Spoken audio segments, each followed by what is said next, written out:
राममा, अंधेरी रात, इंदौर की गलियां, जापान की दुकान से लेकर शराब के अड्डों तक सिर्फ एक ही नाम गूंजता, लाला। बोले तो सलमान लाला। ये कहानी है उस लड़के की जिसने बचपन में किताब छोड़कर पिस्टल थामी, जिसने मोहब्बत को ढाल बनाया और डर को हथियार, जिसके नाम से पुलिस थाने कांपते और जिस पर दर्ज थे 32 से ज्यादा खून, लूट और ड्रग्स के केस। इंदौर का अपना डॉन, कभी प्रेमिका की बाहों में छिपकर फरार, कभी सोशल मीडिया पर रील बनाकर शेर की तरह दहाड़ता, लेकिन हर गैंगस्टर की तरह उसका भी अंजाम तय था, खून, साजिश और मौत। 31 अगस्त 2025, इंदौर भोपाल हाईवे, पुलिस की घेराबंदी और भागते भागते तालाब में छलांग लगाता सलमान लाला। लेकिन इस बार किस्मत साथ नहीं थी, न उसकी प्रेमिका, न उसका गुड लक, और गहरा पानी बन गया उसकी जिंदगी का आखिरी दुश्मन। ये सिर्फ एक गैंगस्टर की दास्तान नहीं है रहे, यह है इंदौर के अंडरवर्ल्ड की खौफनाक किताब का वो पन्ना, जहाँ प्यार, मौत, धोखा, वफादारी, गोली, पानी सब एक साथ मिलता है। तो गैंगस्टरों के एपिसोड में आज बात इंदौर के एटम बॉम्ब सलमान लाला की।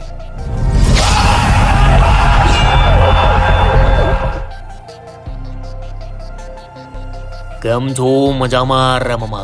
इंदौर मालवा की धरती, स्वाद और व्यापार की नगरी, लेकिन हर शहर की तरह इसकी भी एक अंधेरी दुनिया थी। यहाँ की गलियों में दुर्लभ कश्यप जैसे गैंगस्टरों का नेटवर्क खड़ा हो चुका था। सोशल मीडिया पर रील बनाकर डर का कारोबार, कॉलेज के छोकरे लोग को अपने गैंग में भर्ती करना और लड़की लोग को शानो शौकत से फंसाना, यह सब आम हो चुका था। इसी अंधेरी गलियों में 1997 में पैदा हुआ एक छोकरा शाहबाज उर्फ सलमान लाला, नया बसेरा और छोटी खजरानी इलाके की तंग गलियों में उसकी परवरिश हुई। घर का माहौल भी अपराधी था, पिता मामूली काम करता, लेकिन मोहल्ले में परिवार की पहचान गुंडा खानदान की थी। बचपन में ही सलमान का दिल किताबों की जगह छुरे और पिस्टल की तरफ खिंच गया। मोहल्ले के गुंडे उसके आदर्श थे। कहते हैं कि अपराध की पहली गलती इंसान को हमेशा के लिए उसी राह पर खींच लेती है। सिर्फ 15 साल की उम्र में सलमान ने अपना पहला बड़ा गुनाह किया, अपहरण और यौन शोषण।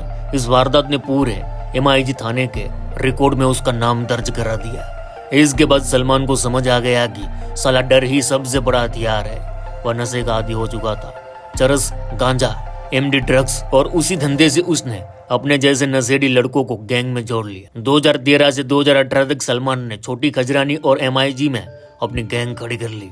उसके साथी थे भाई सादाब उर्फ सिद्धू, अरुण मालवी और डार्लिंग, कुलदीप सालदे, सौरभ राठौर। यही उसके गली बॉयज थे। यह गैंग धीरे धीरे लूट, अड्डीबाजी, मारपीट, ड्रग्स सप्लाई और हथियारों की तस्करी में उतर गया। दुर्लभ कश्यप की मौत के बाद इंदौर में गैंगस्टर की नई पहचान बनानी थी। सलमान ने इंस्टाग्राम और फेसबुक पर रील बनाना शुरू कर दिया, कभी पिस्टल लहराते हुए, कभी नशे में धुत होकर, कभी अपने गुंडों की टोली के साथ। उसके लगभग 12 फर्जी IDs थी जो उसके दोस्त और लड़कियां द्वारा चलाई जाती। युवाओं में सलमान का खौफ भी था और क्रेज भी। सलमान लाला की असली ताकत उसकी प्रेमिकाएं थी। 2022 का किस्सा है। इंदौर के MY अस्पताल में गोलीकांड करने के बाद पुलिस पूरे शहर में लाला को ढूंढ रही थी, लेकिन लाला अपनी मासूका के साथ बाइक पर घूम रहा था। पुलिस ने एक बार राजवाड़ा इलाके में उसे घेर लिया, लेकिन बाइक पर बैठी लड़की को देखकर सोचा यहाँ कोई आम कपल है। पुलिस हट गई और लाला बच निकला। उस दिन से लोग कहना शुरू कर दिया, लाला की किस्मत उसकी मासूकाएं है। 28 साल की उम्र तक सलमान पर 32 से अधिक केस दर्ज हो चुके थे। हत्या का प्रयास, लूट, दुष्कर्म, NDPS, ड्रग केस, अड्डीबाजी, अवैध हथियार। वह खुद ड्रग्स का रैकेट चलाता। MD ड्रग्स, चरस, गांजा उसके भाई और साथी इसमें बड़े स्तर पर शामिल थे। सोशल मीडिया पर एक वीडियो खूब वायरल हुआ था जब सलमान ने MIG इलाके में एक युवक को नग्न कर बेरहमी से पीटा। वह वीडियो डालकर उसे पूरे शहर को चेतावनी दी, लाला से पंगा मत लेना। लोग कहते हैं इंदौर का नया दुर्लभ कश्यप यही है। क्राइम ब्रांच लगातार उसके पीछे थी। 2023 में एक बार उसे पिस्टल के साथ पकड़ा गया। उसने पुलिस कर्मी पर ही पिस्टल तान दी, फिर भागने लगा, लेकिन पकड़ा गया। उसकी जमकर धुलाई हुई, लेकिन जेल से छूटते ही वह फिर से वही सलमान बन जाता। और थे शराब, ड्रग्स और रॉब।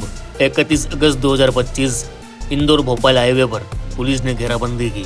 सलमान अपने भाई सादाब और साथियों के साथ था। गाड़ी रुकी, सादाब बाकी साथी दबोच लिए गए। सलमान भागा, भागते भागते तालाब की ओर गया और छलांग लगा दी, लेकिन इस बार उसकी किस्मत की ढाल यानी प्रेमिकाएं उसके साथ नहीं थी। पानी ने उसे धोखा दे दिया। 2 दिन बाद तालाब से उसकी लाश मिली। परिवार चिल्ला रहा था, पुलिस ने उसे डुबोकर मारा। माँ, भाई, भाभी सब पुलिस पर हत्या का आरोप लगा रहे थे। सलमान की कब्र के साथ हजारों लोग जमा हो गए। उसका जनाजा किसी हीरो की तरह निकला। उसके समर्थकों ने इंस्टाग्राम और फेसबुक पर लिखा, शेर को धोखे से मारा गया। रील्स वायरल हुई, इंदौर बंद की धमकी दी गई। यहाँ तक कि एक्टर एजाज खान ने भी बयान दिया, वह बड़ा तेरक था, तालाब में नहीं मर सकता, उसे मुसलमान होने की वजह से मारा गया। सलमान लाला डूब के मर गया तालाब में, ऐसा बोला जाता है। मुझे ऐसा लगता है कि वो तैराक था, बहुत बड़ा, समंदर में तैरने वाले तालाबों से डूब के नहीं मर जाया करती। और गैंगस्टर था वो, ठीक है, मैं उसे जानता तो नहीं हूं, लेकिन ऐसा बोला जाता है वो गैंगस्टर था। गुनाह उसका ये नहीं था कि वो गैंगस्टर था, उसका गुनाह ये है कि वो मुसलमान था। यानी गैंगस्टर सलमान लाला की मौत को एक बड़ा रूप देने की साजिश भी चल रही है। तो सलमान लाला की मौत को धर्म से जोड़कर लोगों को गुमराह करने और भड़काने की कोशिश भी चल रही है, इसलिए पुलिस भी अलर्ट है। 28 साल की छोटी सी जिंदगी में सलमान लाला ने 33 से ज्यादा अपराध किए, लड़कियों को ढाल बनाया, सोशल मीडिया को हथियार बनाया और नशे को कारोबार। लेकिन अंजाम वही हुआ जो हर गैंगस्टर का होता है, या तो पुलिस की गोली या मौत का पानी। आज भी इंदौर की गलियों में लोग कहते हैं लाला गया लेकिन उसका डर बाकी है। सलमान लाला की कहानी सिर्फ एक गैंगस्टर की नहीं थी, बल्कि इंदौर के अंधेरे सच की भी थी। प्यार, धोखा, खून, ड्रग्स और मौत, यही उसकी जिंदगी का सफर रहा। तो वीरे, ये थी गैंगस्टर सलमान लाला की पूरी कहानी कैसी लगी कमेंट में जरूर बताना। और हाँ, अपन ने व्लॉग चैनल स्टार्ट किया है तो उसे भी जरूर फॉलो करें। व्लॉग चैनल की विजिट करें, वहाँ सब्सक्राइब करें, वीडियोस देखें, और वीडियो अच्छे लगे तो लाइक करें और दूसरों के साथ भी शेयर करें। चलो आज के लिए बस इतना ही। गुज्जू भाई का राम राम, मिलते हैं फिर।